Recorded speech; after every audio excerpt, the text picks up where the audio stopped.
မြန်မာအကစားလောကရဲ့တမိုင်းစာမျက်နှာသစ်မှာမျိုးသမီးမွေထိုင်းဖိုက်တာတယောက်ဖြစ်တဲ့ဘရိုနီကာရဲ့အောင်မြင်မှုတွေကတကယ့်ကိုရင်ကုန်စိတ်လှုပ်ရှားစရာအချိုးကွေးတစ်ခုကိုကြောက်ရှိလာခဲ့ပြီဖြစ်ပါတယ်။လက်ရှိအချိန်မှာတော့ထိုင်းနိုင်ငံရဲ့နာမည်ကြီးဖက်တက်ဂျင်နဲ့ဘရိုနီကာကြားကပြည်ဆိုင်မှုကမိပွေးမတက်ပြင်းထန်နေပြီးအကစားဝါသနာရှင်တွေကြားမှာအထူးရေပယ်စနေတဲ့အကြောင်းအရာတစ်ခုဖြစ်လို့နေပါတယ်။ဘရိုနီကာဟာ1ချန်ပီယံရှစ်စင်မင်းထက်ကိုစတင်ချီချခဲ့တဲ့အချိန်ကစလို့ယနေ့ချိန်ထိသူမရဲ့လက်တီချက်တွေကပြိုင်ပွဲတွေအတွက်တော့အိမ်မက်ဆိုးတွေဖြစ်ခဲ့ရပါတယ်။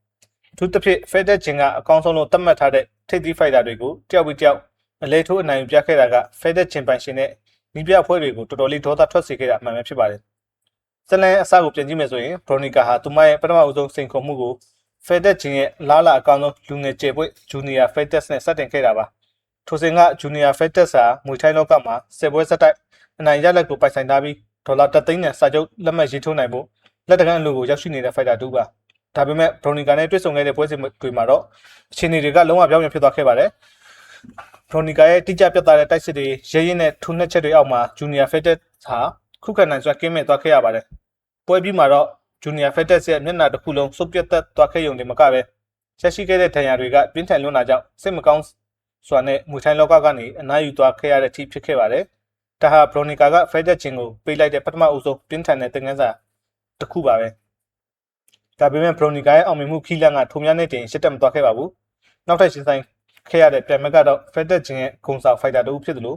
ချန်ပီယံစင်ကာပူနာတီရောက်ရှိနေတဲ့ရှီယာကိုဟန်ပဲဖြစ်ပါတယ်။ရှီယာနီးစနစ်ကြပြီးအတွေ့အကြုံရင့်ကျက်တဲ့ဖိုက်တာတူဖြစ်ပေမဲ့ဘရိုနီကာကတော့သူမကိုပပနက်နက်နဲ့အမှတ်အသာစီရအောင်ထိုးတက်ပြီးအနိုင်ယူပြခဲ့ပြန်ပါတယ်။ဖက်တက်ဂျင်ရဲ့အကောင်းဆုံးဆိုတဲ့ဖိုက်တာ3ယောက်ထဲက2ယောက်ကိုဘရိုနီကာကအောင်မြင်စွာဖြုတ်ချနိုင်ခဲ့တာဟာဖက်တက်ဂျင်အတွက်တော့တိတ်ခါပိုင်းဆိုင်ရာထိခိုက်မှုတစ်ခုဖြစ်လာခဲ့ပါတယ်။မိမိတို့ရဲ့ထိပ်သီးကစားသမားတွေတယောက်ပြီးတယောက်မြန်မာဖိုက်တာမှလည်းဘရိုနီကာရဲ့လက်အောက်မှာရှုံးနေတာကိုကြည့်ပြီးဖက်တက်ဂျင်ပိုင်ရှင်ကတော့ဘလို့မှစိတ်ဖြစ်နိုင်တော့တဲ့အနေအထားကိုရောက်ရှိလို့လာခဲ့ပါပြီ။အခုဆိုရင်ဖက်တက်ဂျင်ပိုင်ရှင်မစ္စတာပရန်ဟာဘရိုနီကာရဲ့အောင်ပွဲခံနေမှုကိုရှစ်တမ်းဖို့အတွက်သူတို့ရဲ့နောက်ဆုံးလက်နက်ကိုထုတ်သုံးမှုဆုံးဖြတ်လိုက်ပြီဖြစ်ပါတယ်။အဲဒီနောက်ဆုံးလက်နက်ကတော့တခြားသူမဟုတ်ပဲမြန်မာပြည်သက်တွေကပါချစ်ခင်အားပေးကြတဲ့ဖက်တက်ဂျင်ရဲ့ဂုံဆောင်မျိုးသမီးဖိုက်တာမှလည်းစတန်ဖက်တက်ပဲဖြစ်ပါတယ်။စတန်ဟာအတွေ့အကြုံရောအရေးချင်းမှာပြေဝတဲ့ဖိုက်တာတဦးဖြစ်ပြီးဖက်တက်ဂျင်ရဲ့နောက်ဆုံးမျှော်လင့်ချက်လည်းဖြစ်ပါတယ်။လက်ရှိမှာတော့ဖက်တက်ဂျင်မိုင်ရှင်ကစတန်ကိုအထူးလေ့ကျင့်ခန်းတွေစတင်ဆင်ခိုင်းနေပြီဖြစ်သလိုသူမရဲ့လူမှုကွန်ရက်စာမျက်နှာမှာလည်းမကြာမီလာတော့မီဆိုတဲ့စာသားနဲ့အတူစိန်ခေါ်မှုတွေပြုလုပ်နေတာကိုတွေ့ရပါတယ်။ဒါဟာဘရိုနီကာနဲ့စတန်ဖက်တက်တို့ကြားမှာကြီးကျယ်ခမ်းနားတဲ့ဂျားပြတ်ချန်ပီယံလူပွဲတစ်ခုဖြစ်လာဖို့စီစဉ်နေတဲ့လက္ခဏာချက်တွေပဲဖြစ်ပါတယ်။ဒီပွဲဟာအကစားဝါသနာရှင်တွေအတွက်တော့တကယ်ကိုစိတ်လှုပ်ရှားစရာကောင်းတဲ့ပွဲစဉ်တစ်ခုဖြစ်လာမှသိကြပါပဲ။တစ်ဖက်မှာကဖက်တက်ဂျင်ရဲ့ဂုဏ်သိက္ခာကိုပြန်လည်ဆယ်ဖို့ကြိုးစားမဲ့စတန်ဖက်တက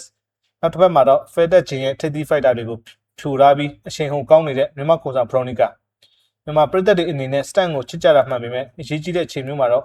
အရေးကြီးရင်သွေးနည်းတယ်ဆိုတဲ့စကားတိုင်းမိမိတို့ရဲ့မြန်မာသားကောင်းမြန်မာသမီးကောင်းဖြစ်တဲ့ဘရိုနီကာဘက်ကနေပဲခိုင်ခိုင်မာမာရက်တီးပြီးအပေးကြမှာကတော့မြကြီးလက်ခတ်မလွဲပါပဲဘရိုနီကာအနေနဲ့လဲစတန်လိုထိပ်သီးဖိုက်တာကိုထပ်မံကြော်ဖြတ်ပြီ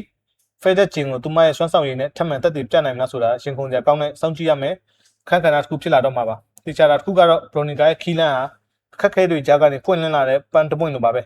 ဲသူမဟာမိမိရဲ့ကြိုးစားအထောက်မှုဇွဲလုံးလားတွေကြောင့်ကမ္ဘာစစ်မီစင်မင်းထက်မှာမြန်မာလန်ကိုလွှတ်ထူနိုင်ခဲ့တာဖြစ်ပါတယ်ဖက်တက်ဂျင်ကဘလောက်ပဲထိပ်သီးတွေထုတ်သုံးပြီးတားဆီးဖို့ကြိုးစားပါစေဘရိုနီကာရဲ့ရဲရဲနဲ့နှလုံးသားနဲ့